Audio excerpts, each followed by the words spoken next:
తండ్రి అయిన దేవుని పరిశుద్ధ నామమునకు మహిమ కలుగునుగాక. క్రీస్తునందున ప్రియమైనటువంటి శ్రోతలకు ప్రభునామమున శుభములను వందనములను తెలియచేస్తూ జీవవాక్కుల కార్యక్రమములోని దేవుని మాటలు వినడానికి ప్రేమపూర్వకంగా ఆహ్వానించుచున్నాను. గ్రంథములో నుంచి ఒక్క మాట చదువుకొని ప్రార్థనతో ముందుకు వెళ్దాం. ఎఫెసీయులకు రాసిన పత్రిక 2వ అధ్యాయము 9వ వచనము. ఎఫెసీ పత్రిక 2వ అధ్యాయము 9వ వచనము. ఎవడును అతిశయపడ వీలు లేదు, ఎవడును అతిశయపడ వీలు లేదు. ప్రార్థన చేద్దాం. ప్రభువైన దేవా, వందనాలు స్తుతులయ్యా. పరలోకపు తండ్రి, నీకు వందనములు తండ్రి.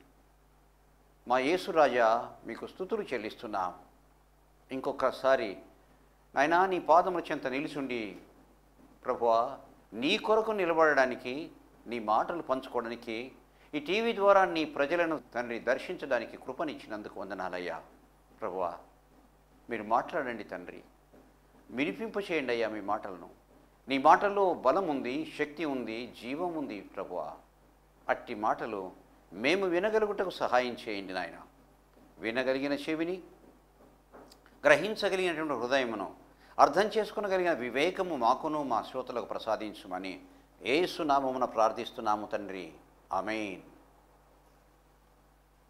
క్రీస్తునందున ప్రియమైనటువంటి శ్రోతలారా, ఇందులో చదవబడిన మాటలో ఎవడును అతిశయపడ వీలు లేదు, ఎవడును అతిశయపడ వీలు లేదు. ఈ మాట చాలాసార్లు విని ఉంటాము, చాలాసార్లు ఉపయోగించి ఉంటాము. అతిశయపడుట, అతిశయపడుట చాలా పరిచయమైనటువంటి పదం ఇది. పాత నిబంధనలో వ్రాయబడింది, క్రొత్త నిబంధనలో వ్రాయబడింది, చాలా సార్లు ఉపయోగించబడింది బైబిల్ గ్రంథంలో. నా ప్రియమైనటువంటి వారలారా, మరి ఈ అతిశయము అంటే ఏంటి? అతిశయము అంటే ఏంటి? అతిశయం అనగా గర్వించుట. గర్వించుట అంటే అతిశయము, అతిశయం అనగా గర్వించుట. ఈ రెండు పదాలు ఒకదానికొకటి పర్యాయ పదాలుగా ఉపయోగిస్తూ ఉంటాం. ఒకదానికొకటి పర్యాయ పదాలుగా అంటే సమానమైనటువంటి పదాలుగా ఉపయోగిస్తూ ఉంటాం. అయితే కొద్దిగా తేడా ఉంది. అసలు గర్వం అంటే ఏంటి, అతిశయం అంటే ఏంటి?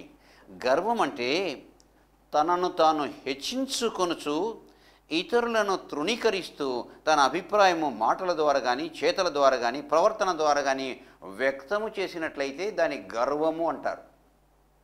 తను తాను హెచ్చించుకుంటూ ఇతరులను తృణీకరిస్తూ అటువంటి అభిప్రాయం కలిగి మాటల ద్వారా, చేతల ద్వారా, ప్రవర్తన ద్వారా, ఇంకా సింపుల్గా చెప్పాలంటే జీవితం ద్వారా వ్యక్తం చేసినట్లయితే దాన్ని గర్వము అని అంటారండి. మరి అతిశయం అంటే ఏంటి? అతిశయం అంటే గర్వమే. అయితే గర్వం యొక్క మోతాదు ఎక్కువైపోయినప్పుడు దాన్ని అతిశయం అంటారు. గర్వం యొక్క మోతాదు ఎక్కువైనప్పుడు అతిశయం అంటారు. అయితే ఇంకొక మాట అతిశయానికి ఉన్నటువంటి లక్షణం ఏంటంటే అంత సులభంగా, అంత త్వరగా, వెంటనే ఈ అతిశయము బయటపడదు, లోపల గుప్తంగా ఉంటుంది. ఎప్పుడో అవసరమైనప్పుడు మాత్రమే బహిర్గతం అవుతుంది. కానీ మాటి మాటికి ఎప్పుడంటే అప్పుడు, ఎక్కడంటే అక్కడ, ఎంత మాత్రము వ్యక్తం చేయబడదు. దాన్ని అతిశయము అని అంటారు. అంటే చిన్న మోతాదైతే గర్వము, పెద్దదైతే అతిశయము. అయితే అది సాధారణంగా వ్యక్తం చేయబడదు, గుప్తమై ఉంటుంది మనిషిలో అతిశయం అనేది. గర్వము బయటపడుతుంది, వ్యక్తం చేయబడుతుంది. అది తేడా. నా ప్రియమైనటువంటి వారలారా, ఈ అతిశయమును గురించి బైబిల్ ఏం చెప్తుంది? ఇర్మియా గ్రంథంలో ఈ మాట రాయబడింది. అతిశయాన్ని గురించి దేవుడు ఏం చెప్తున్నాడు, అతిశయాన్ని గురించి ఏం రాయబడింది? పాత నిబంధన గ్రంథంలో ఇర్మియా గ్రంథము 9వ అధ్యాయము 23వ వచనములో దేవుడు ఏం మాట్లాడుతున్నాడు ఈ అతిశయాన్ని గురించి? యెహోవా ఇలాగు సెలవిచ్చుచున్నాడు, జ్ఞాని తన జ్ఞానమును బట్టియు, శూరుడు తన శౌర్యమును బట్టియు అతిశయింపకూడదు, ఐశ్వర్యవంతుడు తన ఐశ్వర్యమును బట్టి అతిశయించకూడదు. జ్ఞాని తన జ్ఞానాన్ని బట్టి, శూరుడు తన శౌర్యాన్ని బట్టి, ఐశ్వర్యవంతుడు తన యొక్క ఐశ్వర్యాన్ని బట్టి ఎంత మాత్రమో అతిశయించకూడదు. అతిశయించకూడదు. దేవుని ఉద్దేశం ఇది. ఎవడు కూడా తన స్వశక్తిని బట్టి, తనకున్నటువంటి మెరిట్స్ని బట్టి, తనకున్నటువంటి ఆధిక్యతలను బట్టి, తనకున్నటువంటి ప్రిఫరెన్సెస్ని బట్టి ఎంత మాత్రమో అతిశయపడకూడదు. జ్ఞానవంతుడైనా పర్వాలేదు, శౌర్యవంతుడైనా పర్వాలేదు, ఐశ్వర్యవంతుడైనా పర్వాలేదు, ఎవరైనా సరే వాటిని బట్టి, జ్ఞానాన్ని బట్టి, శౌర్యమును బట్టి, ఐశ్వర్యమును బట్టి అతిశయించకూడదు. అతిశయించకూడదు. ఎందుకని అతిశయించకూడదు? అవన్నీ ఇచ్చింది ఆయనే కాబట్టి, అవన్నీ ఇచ్చింది ఆయనే కాబట్టి అది దాన్ని బట్టి ఎంత మాత్రము మానవుడు అతిశయించకూడదు. సరే, పౌలు ఏమంటున్నాడు దాని గురించి? కొత్త నిబంధనలో పౌలు ఏమంటున్నాడంటే, రోమాపత్రిక 3వ అధ్యాయం 27వ వచనంలో పౌలు ఈ మాటను బట్టి ఏమంటున్నాడు? దేవుడు చెప్పాడు, ఓకే, అయిపోయింది. కానీ పౌలు ఏమంటున్నాడంటే, కాబట్టి అతిశయ కారణం ఎక్కడా? అది కొట్టివేయబడినది. అతిశయించడానికి అసలు వాట్ ఈస్ ద రీజన్? ఎందుకు అతిశయించాలి? అతిశయించడానికి కారణమేది? కారణమే లేదు. ఎందుకంటే మనకున్న మెరిట్ కాదు, మనకున్న డబ్బు కాదు, మనకున్నటువంటి శౌర్యం కాదు, మనకున్నది ఏది కూడా మనది కాదు. అందువలన దాన్ని బట్టి అతిశయించకూడదు. అసలు ఎక్కడ అవకాశం ఉంది అతిశయానికి? ఆ అతిశయం అనే మాట నేను కొట్టివేస్తున్నాను. నా జీవిత డిక్షనరీలో అతిశయం అనే మాట నేను కొట్టివేస్తున్నాను అంటాడు పౌలు గారు. చూడండి, అతిశయ కారణం ఎక్కడ? అది కొట్టివేయబడెను. అది కొట్టివేయబడెను. Very good, very good. చూసారా? తర్వాత ఇంకా పౌలు అంటాడు, 1 కొరింథీ పత్రిక 3వ అధ్యాయం 21వ వచనంలో, 1 కొరింథీ పత్రిక 3వ అధ్యాయం 21వ వచనములో, ఎవడును మనుష్యుల యందు అతిశయపడకూడదు. జ్ఞానాన్ని బట్టి అతిశయపడే వాళ్ళు ఉంటారు, శౌర్యాన్ని బట్టి అతిశయపడేవాళ్ళు అంటున్నారు, ఐశ్వర్యమును బట్టి అతిశయపడేవాళ్ళు అంటున్నారు. మనుషులను బట్టి నాకు ఇంత సైన్యం ఉంది, నాకు ఇంత సైన్యం ఉంది, నాకు ఇంత మనుషులు ఉన్నారు, నా బంధువులు ఉన్నారు, నా ఇంటి పేరిట వాళ్ళు ఉన్నారు, ఓ ఇక్కడ అంతా నేనే, ఎవరున్నా లేకపోయినా నాకు వీరుంటే చాలు. మనుష్యులను బట్టి అతిశయిస్తారు. కానీ పౌలు అంటాడు, ఎవడును మనుష్యుల యందు అతిశయించకూడదు. అతిశయించకూడదు. తరువాత పౌలు అంటాడు, కొంతమంది స్వనీతితో అతిశయిస్తారట. కొంతమంది స్వనీతితో వారికి ఉన్నటువంటి నీతిని బట్టి మేమే నీతిమంతులము, మేమే న్యాయవంతులము, మేమే యథార్థవంతులము, మాకున్నటువంటి క్వాలిటీస్ ఎవరికి లేవు అని చెప్పేసి వారి యొక్క స్వనీతిని బట్టి, వారి లక్షణాలను బట్టి, వారి గొప్పతనాన్ని బట్టి అతిశయిస్తారట. పౌలు చెప్తున్నాడు ఏమనంటే, ఎఫెసీ పత్రిక 2వ అధ్యాయము 7వ వచనము, 2వ అధ్యాయం 7వ వచనము, క్రీస్తు యేసునందు మనలను ఆయనతో కూడా లేపి పరలోకమునందు ఆయనతో కూడా కూర్చుండబెట్టెను. What God has done? ఏం చేశాడంటే, ఆయన మనల్ని లేపి, ఎలా? మనలను ఆయనతో కూడా లేపి, ఎవరితో? ఆయనతో కూడా, అంటే యేసుతో కూడా మనల్ని లేపి పరలోకమునందు ఆయనతో కూర్చుండబెట్టెను. 8వ వచనాన్ని గమనించినట్లయితే, మీరు విశ్వాసము ద్వారా కృపచేతనే రక్షించబడి ఉన్నారు. అయితే ఆ లేపడము, పరలోకములో ఆయనతో అక్కడ కూర్చుండబెట్టడము, అదంతా కూడాను మీ స్వనీతిని బట్టి కాదు, మీ గొప్పతనాన్ని బట్టి కాదు, మీ విశ్వాసాన్ని బట్టి కాదు, కానీ దేవుని యొక్క ప్రభు యొక్క కృపచేతనే. ప్రభు యొక్క కృపచేతనే, not out of your merit. అందువలన ఇది మా వలన కలిగినది కాదు. మేము చెప్పినటువంటి, మేము నేర్పించిన, మేము బోధించిన దాన్ని బట్టి కాదు. 9వ వచనం అంటాడు చూడండి, ఇది క్రియల వలన కలిగినది కాదు, కనుక ఎవడును అతిశయించ వీలు లేదు. అతిశయించకూడదు. అతిశయం అనేది ఉండకూడదు. ఎందుకంటే ఇదంతా కూడా దేవుని యొక్క కృప వలనే అనుగ్రహించబడినది. చూడండి, అంటే స్వనీతికి ఎంత మాత్రం అవకాశము లేదు అని చెప్పబడింది. రైట్, ఇంకా 2వ మాటకు వెళ్దాం. మొదటిది, ఎవరు దేన్ని బట్టి కూడా అతిశయించకూడదు. రైట్, 2వ మాట ఏంటంటే, అయితే ప్రభువునందు అతిశయించవచ్చు. ఎవరి యందు? ప్రభువునందు అతిశయించవచ్చు. చూసారా? మరలా పాత నిబంధనకు వెళ్దాం. ఇర్మియా గ్రంథము 9వ అధ్యాయము 24వ వచనం, అతిశయించువాడు దేనిని బట్టి అతిశయింపవలనగా అతిశయించవచ్చు. కానీ దేనిని బట్టి అంటే భూమి మీద కృప చూపుచు ఈ భూమి మీద జీవించడానికి కారణం ఏంటంటే ఆయన యొక్క కృప చూపుచు నీతి న్యాయములు జరిగించున్న యెహోవాను నేనే అనుగ్రహించి నన్ను పరిశీలనగా తెలుసుకున్న బట్టి అతిశయించవలెను లేక అతిశయించవచ్చును. భూమి మీద నివసించడానికి నేను కారణం. అందును బట్టి యెహోవాను నేనే అని నమ్మి విశ్వసించి నన్ను బట్టి నా నామమును బట్టి అతిశయించవచ్చును. ఇంతకుముందు ఏం తెలుసుకున్నామంటే అతిశయించకూడదు. అయితే అతిశయించవచ్చు. ఎవరిని బట్టి అంటే యెహోవాను బట్టి అతిశయించవచ్చును. మరి పౌలు యాక్సెప్ట్ చేస్తాడా, కాంట్రడిక్ట్ చేస్తాడా, అంటే అంగీకరిస్తాడా, అంగీకరించకుండా ఉంటాడా? పౌలు చూడండి, 1 కొరింథీ పత్రిక 1వ అధ్యాయము 31వ వచనములో పౌలు ఏమంటాడు? 1 కొరింథీ పత్రిక 1వ అధ్యాయం 31వ వచనం, అతిశయించువాడు ప్రభువునందే అతిశయించవలెను. ఓల్డ్ టెస్టిమెంట్లో ఇర్మియా భక్తుడు చెప్పిన దాన్ని సమర్థిస్తున్నాడు, సపోర్ట్ చేస్తున్నాడు, కానీ కాంట్రడిక్ట్ చేయలేదు, వ్యతిరేకించలేదు ఎంత మాత్రము. అతిశయించువాడు ప్రభువునందే అతిశయించవలెను ప్రభువునందే.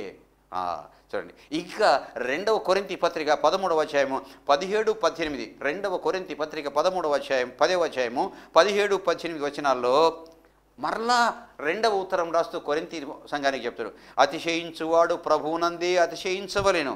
ప్రభువును మెచ్చుకునేవాడు యోగ్యుడు, కానీ అలా కాకుండా తన్ను తాను మెచ్చుకున్నవాడు ఎంత మాత్రమూ యోగ్యుడు కాదు. ఎప్పుడు తన గురించే చెప్పుకోవడం. అలా అతిశయించేవాడు ఎంత మాత్రము దేవుని దృష్టిలో యోగ్యుడు కాదు. ఆయనను మెచ్చుకోవాలి, ఆయన్ను కొనియాడాలి, ఆయన్ను ఘనపరచాలి. అటువంటి వాడు మాత్రమే యోగ్యుడు. కానీ తన్ను తాను మెచ్చుకున్నవాడు, తనను బట్టి అతిశయించేవాడు, తనను బట్టి గర్వించేవాడు, తన గురించి చెప్పుకునేవాడు ఎంత మాత్రమో యోగ్యుడు కాదు, దేవుని చేత ప్రేమించబడేవాడు కాదు. యేసయ్య ఎంత మాత్రమో అట్టి వారిని అంగీకరించడు. చూసారా?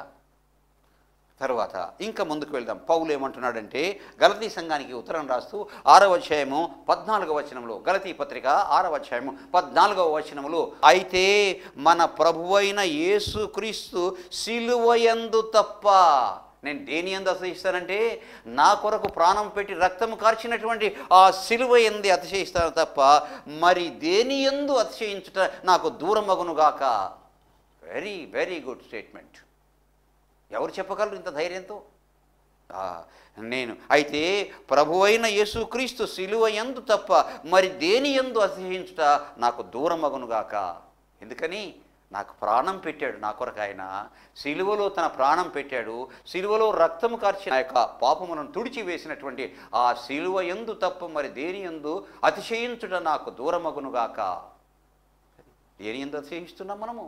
దేని యందు? ఎత్తుగా ఉన్నందువలన అతిశయిస్తున్నావా? అందంగా ఉన్నందు అతిశయిస్తున్నావా? డిగ్రీలు కలిగి ఉన్న అతిశయిస్తున్నావా? మంచి ఉద్యోగం కలిగిందని అతిశయిస్తున్నావా? అలా అతిశయించినట్లయితే అది దేవునికి ఇష్టమైంది కాదు. ఒకవేళ నేను అట్లా అతిశయించినట్లయితే ఆ అతిశయించుట నాకు దూరమగునుగాక. నా ప్రియమైన వారులారా, చూసారా?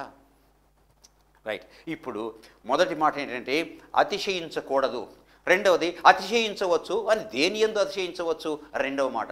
మూడవ మాట, అయితే అతిశయించు విధానం ఎలా అతిశయించాలి, దేని యందు అతిశయించాలి, ఎలా అతిశయించాలి, what is the procedure to glorify one self.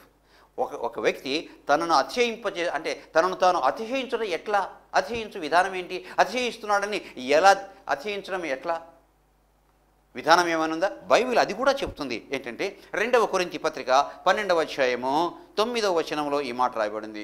2వ కొరింథీ పత్రిక 12వ అధ్యాయము 9వ వచనంలో ఈ మాట వ్రాయబడింది. అందుకు నా కృప చాలు. అయ్యా, ఈ ముళ్ళు ఎందుకు పెట్టావు నాకు? ఏ రకమైన ముళ్ళో మనకు తెలియదు. అది గృహ సంబంధమైనదా, లేకపోతే వివాహ సంబంధమైనదా, లేకపోతే మరి సేవా సంబంధమైనదా, లేకపోతే ఆర్థిక సంబంధమైనదా, ఏ సంబంధమో కానీ అది బైబిల్లో రాయబడలేదయ్యా.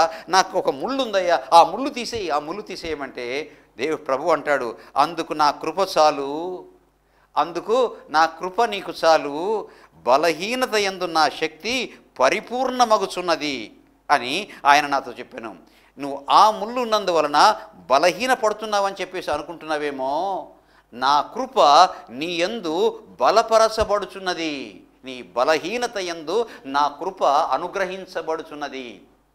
తర్వాత కాగా క్రీస్తు శక్తి నా మీద నిలిచి ఉండి నిమిత్తము విశేషముగా నా బలహీనత యందే బహు సంతోషముగా అతిశయింపదగును, అతిశయపడుదును.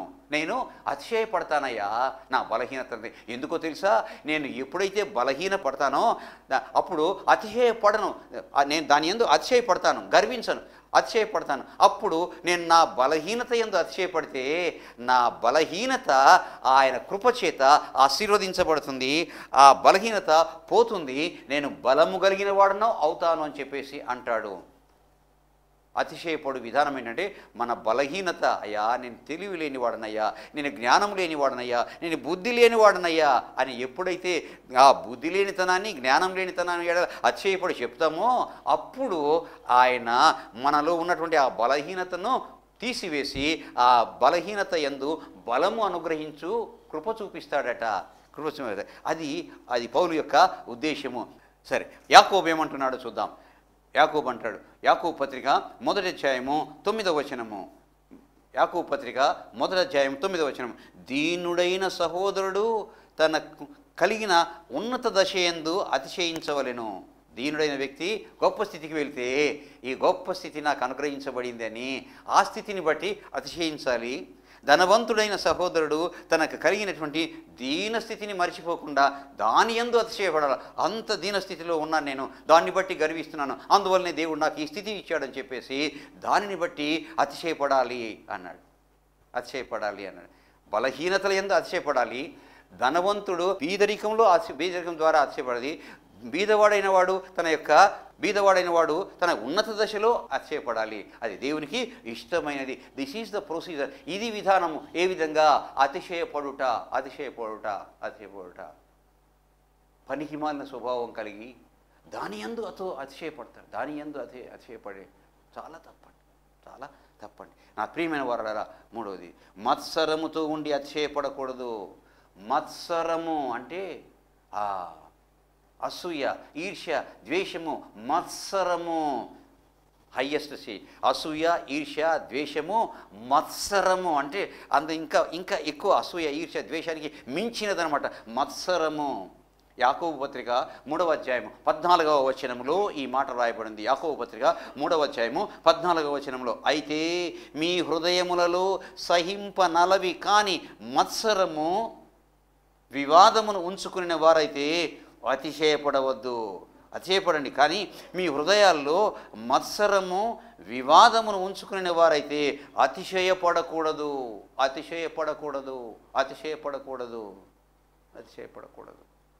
చూసారా?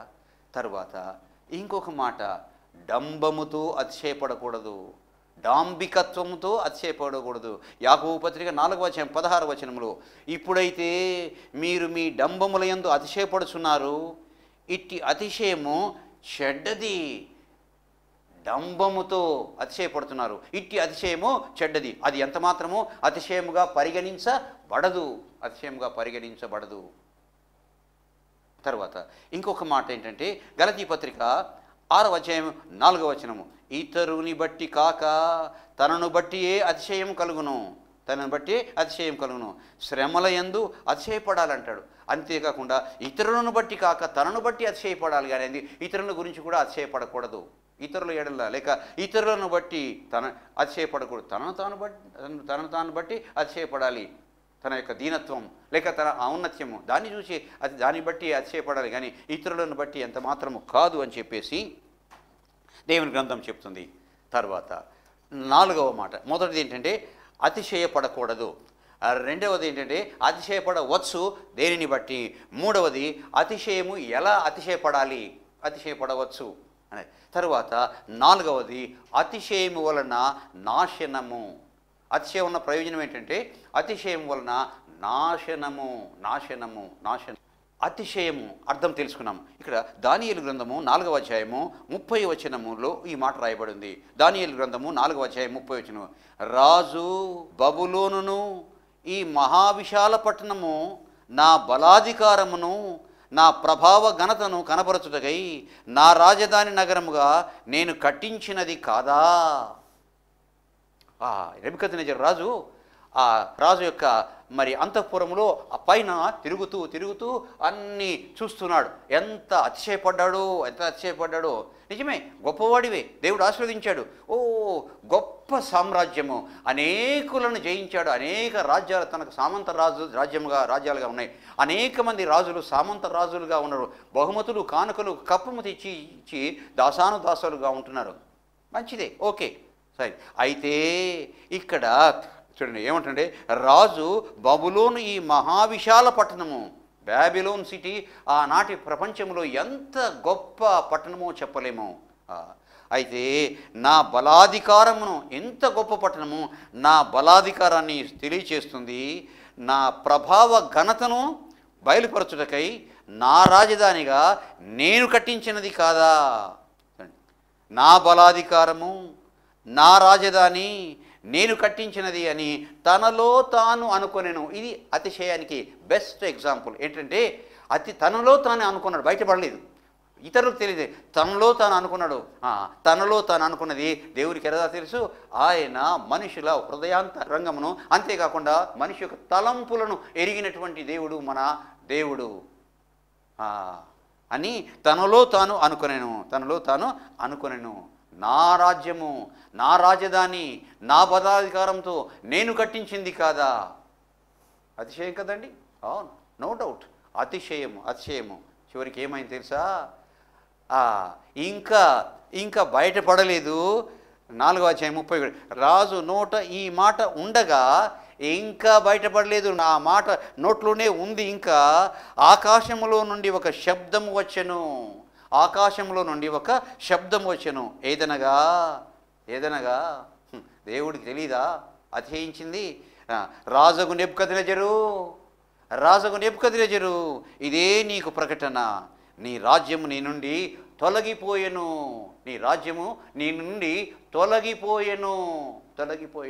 అంతే. నెబుకద్నెజరు తొలగించబడ్డాడు, ప్రజల చేత తరుమబడ్డాడు.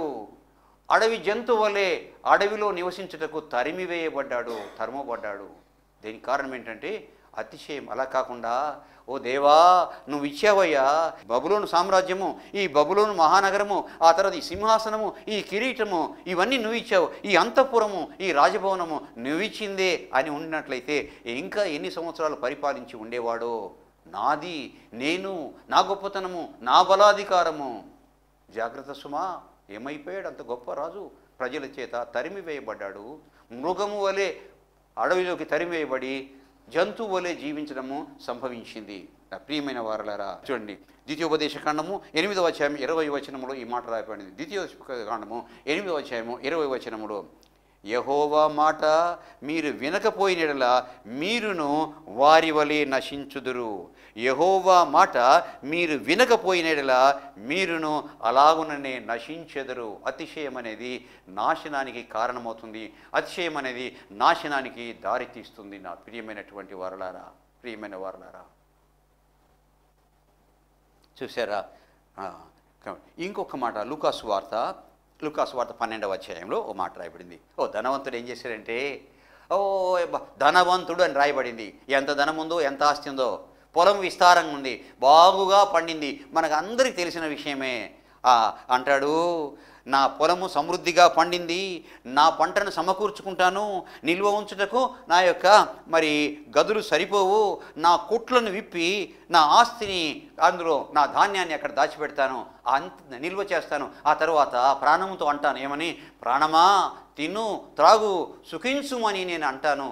అన్నప్పుడు ఆకాశం నుంచి ఒక మాట వినపడింది, వెర్రివాడా, ఈ రాత్రి నీ ప్రాణం అడుగుతున్నారు, నువ్వు సమకూర్చినవన్నీ ఎవరి పాలగును? నువ్వు సమకూర్చినవన్నీ ఎవరి వగును? చూశారా?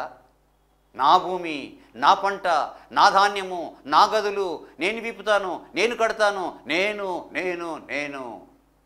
ఆ నెబుకద్నెజరు లాగానే అనుకున్నాడు. ఏమైంది చివరికి? నీ ప్రాణం అడుగుతున్నారయ్యా, ఏమంటావు? నీ ప్రాణాన్ని అడుగుతున్నారు, ఏమంటావు? చూసారా నా ప్రియమైన వారలారా? అందువలన పౌలు అంటాడు, నా బలహీనతల యందే కాక వేరు విధంగా అతిశయింపను, నేను నా బలహీనత యందు అతిశయిస్తాను, నేను వేరే విధంగా దేని యందు అతిశయించను. అతిశయించుట మానుకొనుచున్నాను. గొప్పలు చెప్పుకోవడము, ప్రశంసించుకోవడము, ఇతరులను తృణీకరించడము, నేనే అది నేను మానుకొనుచున్నాను. ఏ పాటి వాడను, ఎంతటి వాడనయ్యా. అంది పౌలు అంటాడు, పరిశుద్ధులందరిలో నేను అత్యల్పుడనయ్యా. పరిశుద్ధులందరిలో అత్యల్పుడను, నేను ఏ పాటి వాడను? పౌలు అన్నాడు కదండి. పౌలు అంటాడు ఎఫెసీ పత్రిక 3:11 పరిశుద్ధులందరిలో అత్యల్పుడనైన నాకు ఈ కృప అనుగ్రహించబడింది. అత్యల్పుడనైన నాకు ఈ కృప అనుగ్రహించబడి, ఏ కృప? ఆయన యొక్క సేవకుడిగా, దాసుడిగా, సాధనంగా వాడుకోబడడం అనే ఈ కృప నాకు అనుగ్రహించబడింది. ఎందుకని? ఏ క్వాలిఫికేషన్ నాకుంది? నాకున్నటువంటి క్వాలిఫికేషన్ అంటే అత్యల్పుడను, అత్యల్పుడను. కాబట్టి అంతేకాకుండా అంటాడు, ఆ విధంగా తమ్మును తాము గొప్పగా చెప్పుకొని అతిశయించు వారితో ఎంత మాత్రమో వారితో జతపరచబడకూడదు, వారితో సరిచూసుకొనుటకైనను మేము తెగింపజాలము. అటువంటి వారితో పోల్చుకోవడం కానీ, జత చేసుకోవడం కానీ, సరిచూసుకోవడం కానీ నేను ఎంత మాత్రము తెగించము అని చెప్పేసి అంటాడు. కాబట్టి అతిశయపడకూడదని మరి వాక్యం ద్వారా మనం తెలుసుకున్నందుకు దేవునికి వందనాలు, స్తుతులు, స్తోత్రములు చెల్లిద్దాం. ప్రార్థన చేద్దాం. ప్రభు అయిన దేవా, గొప్ప తండ్రి, వందనములు, స్తుతులు, స్తోత్రములు చెల్లిస్తున్నామయ్యా. చక్కని పాఠం నేర్పించావయ్యా. ఎంత మాత్రము అతిశయించకూడదు. అతిశయించువాడు నీ యందే, ప్రభునందే అతిశయించాలి, కానీ మరి ఎవరి యందు అతిశయించకూడదు, దేని యందు అతిశయించకూడదని నేర్పించిన నీ వాక్యాన్ని బట్టి వందనాలు, స్తుతులు చెల్లిస్తూ విన్నటువంటి ఆయన మా శ్రోతలను దీవించి ఆశీర్వదించమని మా ప్రభువా, మీరు నన్ను వాడుకున్నందుకై మీ పాదముల చెంత వందనాలు, స్తుతులు చెల్లిస్తూ యేసు పుణ్యనామమును అడిగి వేడుకుంటున్నాము తండ్రి. ఆమేన్. తండ్రి, కుమార, పరిశుద్ధాత్మ త్రియేక దీవెనలు శ్రోతలందరికీ అనుగ్రహించబడునుగాక. ఆమేన్, ఆమేన్, ఆమేన్.